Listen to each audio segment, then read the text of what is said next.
Konnichiwa, Japan fans. In today's show, we're going to talk about cold calling, but from a different angle.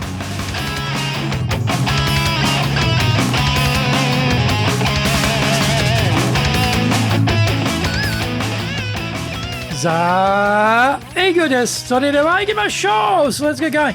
This is the fourth year of the Sales Japan Series podcast, broadcasting around the world from the Beverly Hills of Japan, Minato-ku, here in downtown Tokyo. It's Chic Central. I'm your host, Dr. Greg Story, your corporate coaching and training guide committed to your success. The president of Dale Carnegie Train Japan, a best-selling author, Japan Sales Mastery and Japan Business Mastery. And my new book, Japan Presentations Mastery, will be ready in 2021, sometime in the next few months. Now, in this podcast, I want to help you survive COVID-19. Don't forget to subscribe and share this podcast with your family, friends, and colleagues. We are not being sponsored by Libsyn, but we value your privacy, which is why we have our podcast hosted by Libsyn. Unlike many other hosting organizations, Libsyn have a strict policy that does not allow access to your private information by anyone. Here is our daily podcast lineup on iTunes. Monday, the Cutting Edge Japan Business Show. Tuesday, the Presentation Japan Series. Every second Tuesday, the Business Touches You Know Share Show. Wednesdays, the Sales Japan Series. Thursdays, the Leadership Japan Series. And every second Thursday, the Business Pro Podcasto. Fridays, the Japan Business Mastery Show. And Saturdays, Japan's top business interviews. Now, this is episode number 223, and today we are talking about cold call questioning necessities. Suddenly, my phone rang. The number was clearly from overseas because of the country code. It was not a number I recognized. The crackly voice at the other end of the line was unknown to me, and they shot out their name very quickly. I couldn't catch it. The company name was unfamiliar too. Silently, I wondered, who is this? And why are they calling me? Now, our business is global, so there is always the faint possibility it could be a potential HR director client from overseas calling to seek training for their team in Japan. Naturally, it is better to be patient and treat the call as possible new business until proven otherwise. No abrupt hanging up on these callers is allowed until you know better. Gradually, it became clear he was an Englishman from Hong Kong, calling me to broker the purchase of shares in a Chinese electric car company called NIO. He gave me his firm's URL, so while we were talking, I could pull up information about his firm. This was a good move on his part for building credibility, and I thought, well done. I asked for his name again, but I couldn't see any reference to it on the website. Uh-oh. This was now looking extremely doubtful, and I thought, am I being lured into an international investment scam here? I let him speak, asked for his name again, and questioned him on why his name didn't appear anywhere on the website. Interestingly, he didn't know where his name was located on his own website to guide me where to look. That would be a very basic requirement, I would have thought, in his line of business. It turned out I had misheard his name, and once corrected, I found out he was a real person working for this company. He was rabbiting on about the 60 to 70% returns on the share price I could enjoy if I got into the market now, held the shares, and then exited in 3 months. All I had to do was produce $5,000 to get started. We probably had a 10-minute conversation on the phone. We ended the conversation with me to consider his information. He would get back to me.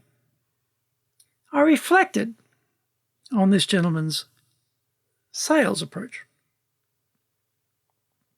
I concluded this is what we call in Japanese a hanmen kyoshi, or instruction by negative example, teachable moment here.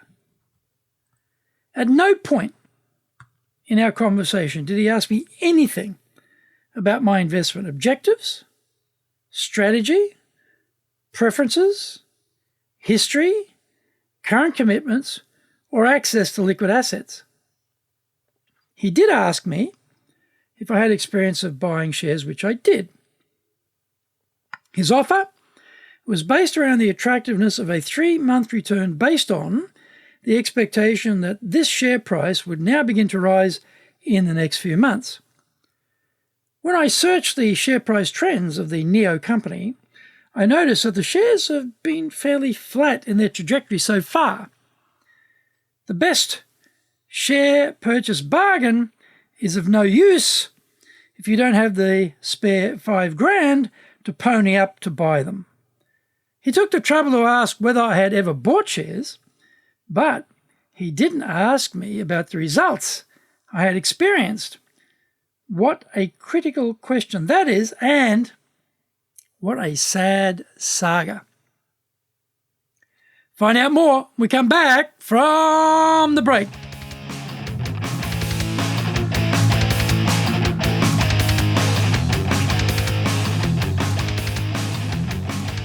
Our show today is brought to you by our public courses, but we're also doing custom in-house programs. We do these live online, or we do them in our super safe classroom. We do them in Japanese, or we could do them in English. Now, today's show is sponsored by some of our programs. On the 12th of February, in our professional leadership series, we're doing Disagree Agreeably. Also on the 12th of February, we're doing time management. On the 19th of February, we're doing professional leadership series again with looking at performance evaluation, and also on the 19th, the art of storytelling. Check out our website, enjapan.dalecarnegie.com, for more details there. Get my best-selling books, Japan Sales Mastery, This is the Bible for Selling in Japan, and Japan Business Mastery. Now, both are available on Amazon. My new book, Japan Presentations Mastery, will be available soon. If you like learning by watching videos, we've got over 1,000 for you there at Japan Dale Carnegie TV on YouTube. We release 3 TV shows every week on YouTube. The Cutting Edge Japan Business Show, that's the premier business show in Japan, comes out every Monday. Fridays we have the Japan Business Mastery Show. Saturdays we release Japan's top business interviews, where I interview leaders from SMEs all the way up to the corporate captains of industry on the topic of leading in Japan. Every second Thursday we release the Business Pro Television Show. Don't forget, you can email me at greg.story@dalecarnegie.com.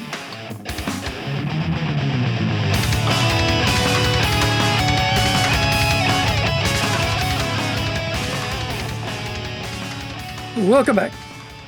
My share market investment history has been miserable. It has been littered with mistakes, losses, and dismal performance. Actually, I have always preferred real estate and have had the bulk of my investments focused there. The returns have been outstanding for me because I have a 30-year plus time frame, which really suits real estate investing. Australians tend to love real estate more than the share market, and I am one of them. It also suits my mental acuity because I am not smart enough to time markets and be as nimble as you need to be with stocks. You would think that for a share broker, this insight would be very important to ascertain if I am actually a real prospect or not. But he proffered no questions along these lines. Maybe he was worried about the answers he might get. As salespeople, though, we shouldn't be afraid to ask the hard questions of prospects because our time is our most valuable resource. We don't want to be wasting it on people like me, who are not a viable customer to buy speculative shares in a Chinese electric car maker. This guy said he'd been doing this for many years. I wondered then, why hadn't he learnt to introduce himself properly on the phone? Phone lines are a difficult beast at the best of times, but the unannounced call from a stranger from overseas severely elevates the degree of difficulty. He also spoke with a UK regional accent, which is why I thought his surname was Hull, when in fact it was Holt.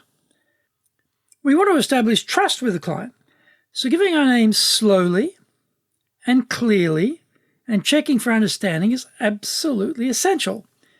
He didn't bother with any of that. Also, I proactively looked for his personal information on the website.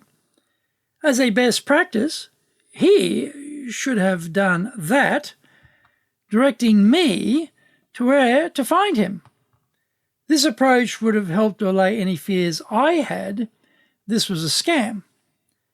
I had to do all the work instead. Why would that be? I am a sales guy, so I am usually willing to give salespeople a fair go on the phone. There is a big exception, though. Those Filipinas who read their designated script to me.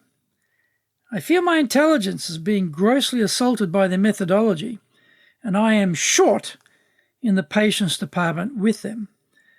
Apart from that group of toothy sharks being led by total dummies, I will take the call.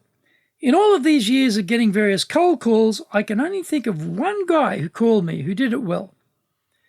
Because my information is out there on some database, I regularly get hit up with these types of calls, so I am becoming very experienced with them.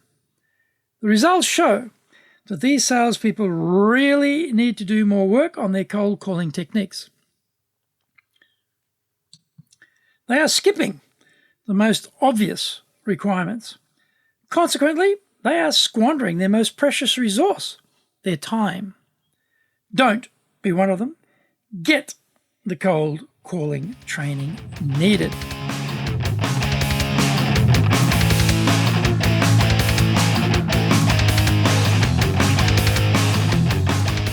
Thank you for joining the Sales Japan series. If you found the program useful, then please work on your karma and share this with your family, friends, and colleagues. Don't forget to subscribe and share this podcast. Immediately apply what you've learned today. Go out there and survive. Remember, I'm your corporate coaching and training guy in your corner, committed to your success here in Nippon.